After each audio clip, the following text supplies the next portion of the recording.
பயணிகளின் கவனத்திற்கு தென் மத்திய ரயில்வேக்கு உட்பட்ட காஜிபேட் மற்றும் பல்ஹர்சா வரையிலான 3வது அகலப்பாதைக்கான தண்டவாள இணைப்பு பணி ஆஷிபாபாத் மற்றும் ரேச்சினி ரயில் நிலையங்களில் நடக்க உள்ளது. இதற்காக அந்த பாதையில் செல்லும் ரயில்களின் போக்குவரத்தில் மாற்றம் செய்யப்பட்டுள்ளது. எனவே மதுரை பிகானீர் அனுராவத் வாராந்திர எக்ஸ்பிரஸ் ரயில் வருகின்ற 20, 27, அடுத்த மாதம் 4 ஆகிய தேதிகளில் முழுவதுமாக ரத்து செய்யப்படுகின்றது. மறுமார்க்கத்தில் பிகானீர் மதுரை எக்ஸ்பிரஸ் வருகிற 23, 30 மற்றும் அடுத்த மாதம் 7ஆம் தேதிகளில் முழுவதுமாக ரத்து செய்யப்படுகின்றது. மதுரை ஜபல்பூர் வாராந்திர சிறப்பு ரயில் வருகின்ற 22, 29 மற்றும் அடுத்த மாதம் 6ஆம் தேதிகளில் முழுவதுமாக ரத்து செய்யப்படுகின்றது.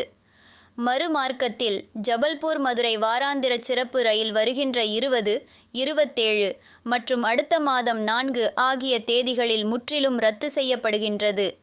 மேலும் மேற்கண்ட நாட்களில் இந்த ரயிலுக்கு முன்பதிவு செய்த பயணிகளுக்கான முன்பதிவு கட்டணம் முழுமையாக திரும்பி வழங்கப்படும் என்று மதுரை ரயில்வே நிர்வாகம் தரப்பில் அறிவிக்கப்பட்டுள்ளது.